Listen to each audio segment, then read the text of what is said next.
Hi friends, నమస్తే. Welcome to Varalakshmi Podarillu. అందరు ఆరోగ్యంగా ఆనందంగా జీవించాలని మనస్ఫూర్తిగా కోరుకుంటున్నాను. కొత్తగా ఎవరైతే నా ఛానల్ చూస్తారో తప్పకుండా లైక్ చేయండి, షేర్ చేయండి, అలాగే హైప్ చేయండి. పక్కనున్న బెల్ ఐకాన్ నొక్కితే నేను పెట్టే ప్రతి వీడియో నోటిఫికేషన్ రూపంలో వస్తుంది. ఎక్కడ స్కిప్ చేయకుండా చూడండి. ఈ రోజైతే మనము ఆషాఢ మాసంలో అమ్మవారికి పుట్టింటి తరపున పట్టు చీర సారె సమర్పించడానికైతే జోగులాంబ అమ్మవారికి అయితే వెళ్తున్నాము. ఇంకా మీకు తెలుసు కదండి, అలంపూర్ జోగులాంబకు వెళ్తున్నాము కారులో బయలుదేరి. ఈ రోజైతే 9వ తారీఖు అయితే ఆషాఢ మాసం చివరి కనుక వెళ్తున్నాం అన్నట్టు. అమ్మవారికి పుట్టింటి సారగా అక్కడ వెళ్తున్నాం. ఈరోజు విశేషాలు ఏంటో మీరు చూసేద్దరు, ఎక్కడ స్కిప్ చేయకుండా చూడండి. ఇంకా మనమైతే పొద్దున్నే అయితే మాకు వెళ్ళాము అక్కడికి. 8:30 అలా అవుతుంది. ఫస్ట్ అయితే అమ్మవారిని దర్శించుకుందామని చెప్పేసి మేము ఇక్కడ కారులో దిగి ఇంకా టెంపుల్కి అయితే వెళ్ళాము. అప్పుడు వెళ్ళేసరికి ఇంకా జనాలు ఎవ్వరు రాలేదండి. అందులో ఆదివారం కావడంతో జనాలు అయితే ఎక్కడ లేరు. చాలా బాగా అమ్మవారి దర్శనం అయితే చక్కగా జరిగింది. ఇక్కడ ఇంకా మేమంతా సేవకులం అండి. ఆరెంజ్ కలర్ శారీస్ కట్టుకొని అమ్మో దాదాపు ఒక 2000 మంది అయితే ఈ పుట్టింటి పట్టు చీర దానికి కార్యక్రమాలకైతే హాజరయ్యారు. ఇంక ఇక్కడ శివయ్యని అయితే దర్శించుకొని వస్తున్నామండి. అమ్మ చూడండి ఇక్కడ ఓం నమ శివాయ అని అంటుంది. ఇంకా అలంపూర్ జోగులాంబను అయితే మనం ఇప్పుడు దర్శించుకున్నాం కదా. మీలో ఎంతమంది అలంపూరు జోగులాంబ అమ్మవారిని ఈ ఆషాఢంలో పుట్టింటి సార తీసుకొని వెళ్తున్నారో, లేదా ఇలా తీసుకొని పోవచ్చు అనేది మీలో ఎంతమందికి తెలుసో కామెంట్ బాక్స్లో అయితే తెలియజేయండి. ఇంకా ఫోన్ అయితే లోపలికి గుడిలోకి అలో లేదు కదా, నేను బయట నుంచే వీడియో తీశాను. ఇంకా పొద్దున్నే కనుక దర్శనం చేసుకొని అమ్మవారి దగ్గరికి వచ్చేస్తున్నాము బయటకి. ఆషాఢ మాసంలో భక్తులు అమ్మవారికి పుట్టింటి తరపున పట్టు చీర అంటే సారె సమర్పించడం తెలుగు రాష్ట్రాల్లో ఆనవాయితీగా వస్తున్న విశేష సాంప్రదాయం. ఇంకా ఇట్లయితే చాలా చోట్లయితే అమ్మవారికి అయితే ఇలాగా సారె సమర్పించారు. ఇంకా నంద్యాలలో సంజీవనగర్లోని శ్రీ జగజ్జనని అమ్మవారికి కూడా భక్తులు బండి ఆత్మకూరు తదితర ప్రాంతాల నుండి వచ్చి కూడా పుట్టింటి పట్టు చీరను భక్తి శ్రద్ధలతో తీసుకొని వచ్చి సమర్పిస్తారు. ఆషాఢ మాసంలోనే అమ్మవారికి పుట్టింటి సారే ఎక్కువగా తీసుకొస్తారు. ఇక్కడ చూడండి, మాకైతే ఈ కళ్యాణ మండపంలో అయితే ఆహ్వానం ఇచ్చారు. ఇంక ఇక్కడికైతే మేమైతే వచ్చేసామండి. వచ్చేసిన తర్వాత చూస్తున్నారా, ఇప్పుడు కొద్దిగానే 11 గంటలకు అని చెప్పారు కార్యక్రమము. అందరైతే ఆరెంజ్ కలర్ శారీలతో అయితే అందంగా భలే ముస్తాబుగా ఉన్నారు. అందరు లేడీస్ చూడండి ఎంత బాగున్నారు. చిన్న పెద్ద కానుంచి ముసళ్ళ కానుంచి అందరూ ఒకటే సేమ్ మన టీటీడీ సేవ చీరనే కట్టుకొని ఈ కార్యక్రమానికి అయితే హాజరయ్యాము. ఈ కార్యక్రమాన్ని అయితే బాలాజీ సేవ ట్రస్ట్ వాళ్ళైతే నిర్వహించారు.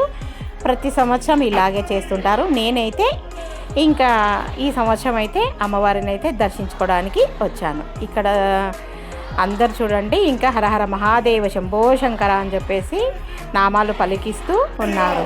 ఇంకా పొద్దునైతే మేము వాసవి కళ్యాణ మండపంలో అయితే మాకు ఈ కార్యక్రమాన్ని అయితే అరేంజ్మెంట్కి అయితే వచ్చారు. చూడండి, అప్పుడేమో జనాలేమో తక్కువ ఉన్నారు, ఇప్పుడేమో జనాలు అయితే ఎక్కువ వచ్చారు. అలాగే శివస్వామి వారైతే చాలా అద్భుతంగా అయితే అమ్మవారి గురించి చెప్పారు. మీరైతే ఎక్కడ స్కిప్ చేయకుండా చూడండి, చాలా అద్భుతంగా ఉండి హాల్ మొత్తం ఇలాగైతే నిండిపోయింది. ఇప్పుడు ఇంకా స్వామివారు మాట్లాడతారు, వినండి. ఈ కార్యక్రమం అంతా శ్రీ బాలాజీ సేవ ట్రస్ట్ తరఫున అయితే జరిగింది. శ్రీ జోగులాంబ అమ్మవారికి పుట్టింటి పట్టు సారకి తీసుకొని వస్తున్నారండి. ముందుగా అయితే ఇక్కడ అమ్మవారిని కూర్చోబెట్టి తర్వాత పూజలు చేసి అమ్మవారికి తీసుకొచ్చిన సారని ఈ విధంగా ఇక్కడ సమర్పించిన తర్వాత ఇక్కడ అన్ని కుంకుమార్చనలు, లలిత సహస్రనామాలు, గోవిందనామాలు, విష్ణు సహస్రనామాల పారాయణము అన్నీ చూసుకున్న తర్వాత అమ్మవారి టెంపుల్కి అయితే వెళ్దాము. ఇది పార్ట్ 1 మాత్రమే, పార్ట్ 2 కూడా ఉందండి. ఎక్కడ స్కిప్ చేయకుండా చూడండి. అలాగే అమ్మవారి గురించి ఇక్కడ స్వామివారు చెప్తారు. శివస్వామి వారు చూడండి, మేము కుంకుమార్చన చేస్తున్నాము. లలిత సహస్రనామాల పారాయణంతో కుంకుమార్చన చేస్తున్నాము.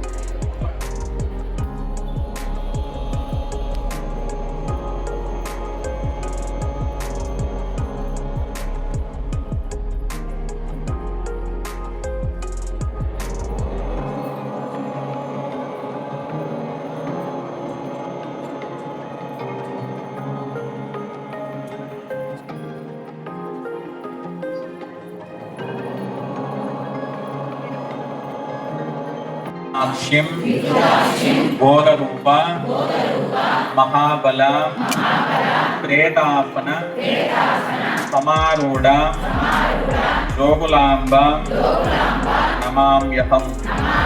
శ్రీ జోగులాంబ సమేత శ్రీ బాలబ్రహ్మేశ్వర స్వామినే నమో నమః. ఇంటి ఆడపడుపుగా భావిస్తుంది. చాలా మందికి ఆడపిల్లలు లేరని బాధపడుతూ ఉంటారు. అటువంటి బాధపడాల్సిన అవసరం లేదు. మనకు అమ్మాయినా మనకు అమ్మాయి అయినా కూడా అన్ని కూడా మరి అటువంటి అమ్మకు మనం పార పెడుతున్నాం కదా. మరి ఆ అమ్మవారు పార పెడితే సంతోషిస్తుందా? పూజలు చేస్తే సంతోషిస్తుందా? యజ్ఞాలు చేస్తే సంతోషిస్తుందా అంటే మనకి మనం ఒకసారి ఆలోచించుకోవాలి. ఈ మధ్యలో ఈ ఇన్స్టాగ్రామ్ అనేది ఒకటి స్టార్ట్ అయ్యింది. అందులో ఎవరికి నచ్చినట్టుగా వాళ్ళు రీల్స్ చేస్తూ ఉన్నారు, ఎవరికి నచ్చినట్టుగా వాళ్ళు మంత్రాలు చెప్తూ ఉన్నారు. మరి మనందరి ఆలోచన కూడా జనాల లోపల ఎట్లాగైపోయిందంటే, ఆ రీల్లో చెప్తాడు, మీరు ఉదయాన్నే కనుక ఈ మంత్రం చదివితే రేపటి వరకు మీ అప్పులు మాయమంటాడు. ఏమంటాడు? ఈ మంత్రాన్ని చదివితే రేపు ఉదయానికల్లా మీ అప్పులన్నీ మాయమైపోతాయని చెప్పి ఒక ఆయన అంటాడు. ఇంకొక ఆయన ఏమో ఉప్పే ఉప్పు మీద దీపం పెడితే మీకు ఎంతటి బాధ ఉన్నా తొలగిపోతాను ఇంకొక ఆయన.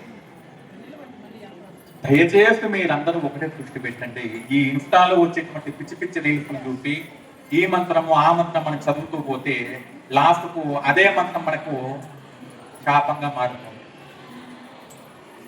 ఎందుకంటే ఈ విషయం ఎందుకు చెప్తున్నాను అంటే, మంత్రము అంటే ప్రాణశక్తి కలిగినది. ఆ మంత్రాన్ని ఎవరు పడితే ఎలా పడితే అలా చదవకూడదు. ఆ మంత్రాన్ని జపించాలంటే గురుముఖత మంత్రాన్ని తీసుకోవాలి. అందుకోసం అందరం మనం మంత్రాలు తీసుకోలేము, చదవలేము. కాబట్టి అమ్మవారు మనకు ఒక అదృష్టాన్ని కల్పించింది. ఏమిటి ఆ అదృష్టము? అన్ని మంత్రాల కంటే అద్భుతమైనటువంటి మంత్రం మన దగ్గర ఏదైనా ఉందంటే ఒక లలితా పారాయణం, లలితా చాలీస, లలిత సహస్రనామం. లలితను మించినటువంటిది ఇంకొకటి లేదమ్మా. కాబట్టి మనము అమ్మ లలితాదేవి పట్టుకున్నాం. మరి అమృతాన్ని మన దగ్గర పట్టుకొని బయట ఏవో అప్పటికప్పుడు మంత్రాలు వస్తున్నాయనేసరికి వారి వెంట పరిగెత్తుతున్నాం. కాబట్టి ఇక్కడ నుంచి ఎవరు ఏది చెప్పినా కూడా మనము ఎక్కడ పడితే అక్కడ పోకూడదు. ఎందుకు లలిత విశేషమైనది అంటే, లలితా సహస్రనామం ఎక్కడి నుంచి ప్రారంభమవుతుంది అంటే, మనం ఏ విధంగా స్టార్ట్ చేస్తాము? మొట్టమొదటిది ఒకసారి చెప్పండి నాకు. శ్రీమాత శ్రీమాత శ్రీమత్ సింహాసనేశ్వరి. అంటే శ్రీ అంటే ఏంటి? లక్ష్మి. శ్రీ అంటే శుభం, శ్రీ అంటే సంపద. అటువంటి సకల సంపదలకు నిలమైనటువంటి తల్లి శ్రీమాత, శ్రీ మహారాజ్ని. ఆ శ్రీమాత ఎవరు? మహారాజ్ని, శ్రీమత్ సింహాసనేశ్వరి. చిదగ్నికుండ సంభూత దేవతాకి సంభూత. అటువంటి అమ్మను మనం ఆశ్రయించాము. మనకి ఇంకే బాధలు అనేటివి ఉంటాయా? కష్టాలు అనేటివి ఉంటాయా? అమ్మవారిని మనము చాలా మంది భక్తులు ఏం చేస్తున్నారంటే, ఈ మధ్యలో గుడికి పోతే తెల్లారిసరికి నాకు అష్ట సంపదలు మొత్తం మా ఇంట్లోనే ఉండాలమ్మా, వచ్చే సంవత్సరం వరకు నేను ఇంకో బంగ్లా కొనుక్కోవాలి అని చెప్పేసి అడుగుతాము. కానీ భగవంతుడు ఏమైనా కోరుకోవాలి, అమ్మని ఏదైనా కోరుకోవాలి అంటే ఒకటే కోరుకోవాలి. అదేమిటి అంటే, కష్టాన్ని ఇవ్వకూడదు అని కోరుకోకూడదు. కష్టాన్ని ఇవ్వు అమ్మా, కష్టాన్ని నాకు ఇవ్వు, కష్టాన్ని తట్టుకునే శక్తిని ఇవ్వమ్మా అని చెప్పేసి మనం కోరుకోవాలి. ఎందుకంటే కష్టం లేని మనిషి లేడు ఇక్కడ కూడా. మరి అటువంటి అమ్మ మనం నువ్వు ఏమడుగుతావో దానికి రెట్టింపు ఇవ్వమని అడిగింది అని చెప్పింది. అప్పుడు ఏమడుగుతుంది ఈమె? అది ఇదేదో బాగుంది, నేను ఏది అడిగినా కూడా ఆమెకు రెట్టింపు కావాలన్నది ఉంది కదా, నాకు ఒక కన్ను తీసేయమ్మా అని చెప్పింది. అంటే పక్కింటి ఆమెకి ఏం కావాలా? ఇటువంటి బుద్ధి మనలో ఉన్నంత వరకు కైలాసమే వచ్చి మన ఇంట్లో ఉన్నా కూడా ప్రశాంతత అనేది ఉండదు. కాబట్టి ఎప్పుడే కానీ పక్కవాడిది కావాలి, మనం మాత్రమే బాగుండాలనేటువంటి ధోరణి ఎప్పుడైతే మనకు తొలగిపోతుందో అప్పుడే అమ్మవారు మనల్ని అనుగ్రహిస్తూ ఉంది. శ్రావణ మాసం నెక్స్ట్ వస్తూ ఉంది. అందరం వరలక్ష్మి వ్రతాలు చేసుకుంటాం. ఆ వరలక్ష్మి వ్రతం చేసుకున్నామంటే దానికి కారణం ఎవరమ్మా? ఎవరు? అమ్మవారు ఉన్నందుకు వరలక్ష్మి వ్రతం వచ్చిందా? కానీ ఇప్పటి కాలం లోపల మన యొక్క కుటుంబ విలువలు ఎట్లాగైపోయాయి అంటే, నువ్వు నేను మనకు 2 పిల్లలు ఉండాలి కానీ అత్త మామ వద్దు అని స్థాయికి వచ్చేది ఒకవైపు. రెండో వైపు అత్తలు కూడా ఎట్లాగైపోయారంటే అత్త కోడళ్ళకి పడకుండా అయిపోయింది. కోడల్ని ఒకలాగా కూతుర్ని ఒకలాగా చూసుకునే పరిస్థితి వచ్చింది. కోడలిని కూతురులాగా చూసుకుంటే, కూతుర్ని కోడల్లాగా చూసుకుంటే ఇక్కడ సమస్య ఎక్కడా ఉంది. మరొక విషయానికి వస్తే పిల్లల పంపకం ఎలా జరుగుతుందనేది చూడాలి. ఇప్పుడు ఉన్నటువంటి అమ్మాయిలందరూ కూడా ఫ్యాషన్ అని అంటూ ఉన్నారు. చేతికి ఒక గాజు ఉంటుంది, ఒక చేతికి ఒక బ్యాక్లెట్ ఉంటుంది. కాళ్ళకు చూద్దామంటే ఫ్రాక్స్ లో ఉంటాయి. ఇందాక మన పబ్బుల్లో ఒక ఆయన ఖచ్చితంగా చెప్పాలా, మేము వస్తా ఉంటే మా ఎంతో మంది అమ్మగారు వస్తా ఉన్నారు, అమ్మాయిలు వస్తా ఉన్నారు, కనీసం పెళ్లి లేదని చూద్దామంటే కూడా చింతలేని పరిస్థితి అయిపోయింది. చూద్దాం అంటే కాలం ఫ్రాక్స్ లో ఉంటాయి. మాంగళ్యం చూద్దాము అంటే కనిపించలేదు, పంటలు ఇస్తా ఉన్నారు. గాజులు వేసుకుందామంటే ఒకటేమో ఒక గాజు ఉంటుంది, ఒక బ్రాస్లెట్ ఉంటుంది. కానీ మీకు తెలుసో తెలియదు కానీ మన ధర్మం ఎంత గొప్పది అంటే, మీరు చేతికి వేసుకునేటువంటి 2 గాజుల నుంచి మీరు పని చేస్తూ ఉంటే ఆ గాజులు వెనక్కి ముందరికి ఆడుతూ ఉంటే మీ యొక్క రక్త ప్రసరణ అనేది చాలా బాగా జరుగుతూ ఉంటుంది. అంటే అంతటి గొప్ప సంస్కృతి మనది. కాబట్టి మన యొక్క సంస్కృతి సాంప్రదాయాలను మర్చిపోకూడదు. మీ పిల్లలకి ఇక నుంచి అయినా ఏదైనా ఉంది అంటే, మనం ఎన్ని పూజలు చేస్తాం విడిచిపెట్టాలి. కాబట్టి మన యొక్క సంస్కృతి సాంప్రదాయాలను గౌరవించడం మనందరి బాధ్యత కూడా. అందరికి లలిత వస్తుందా? అందరికి వస్తుందా? అందరం ఒకేసారి ఎలిగించి చదివితే అలంకులం మొత్తం కూడా మారుమోగాల. సరేనా? చిరగ్నికుండ సంపోత దేవకార్యపముజ్యత ఉద్యత్మానోక అస్రాప చతుర్బాహు సమన్విత రాగస్వరూప భాషాఢ్య క్రోధంకారాంకుశోచ్చ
నిత్య ముక్త నీతికర నిత్య నిరాశ్రయ నిత్య శుద్ధ నిత్య బుద్ధ నిర్వజ్ఞ నిరంతర నిష్కారణ నిష్కలంక నిరుపాధి నిధేశ్వర నీరాగ రాగ మదనీ నిర్మద మదనాశిని నిశ్చిత్త నిర్హంకార నిర్మోహ మోహనాశిని నిర్మమ మమతా నిరాబాధ నిర్వేద వేదనాశిని నిర్నాశ మృత్యుమదనీ నిష్కరయ నిస్వరీగ్రహ నిస్సుర నీలచిపుర నిర్భాయ నిరత్యయ దుర్లభ దుర్గమా దుర్గా దుఃఖహంత్రి సుఖప్రద దుష్ట దూరా దురాచార సమనీ దోషవర్జిత సర్వజ్ఞ సాంద్రకరణ సమానాధికవర్జిత సర్వశక్తిమయీ సర్వమాంకల విజ్ఞాన మనరూపిణి జ్ఞానచరూప ధర్మ ధర్మ వివర్జిత స్వరూప జాగరణి స్వపత్తి తైజసాత్మిక సుప్త ప్రాజ్ఞాత్మిక తుల్య సర్వావస్థ వివర్జిత సృష్టికర్తి బ్రహ్మరూప భోక్తి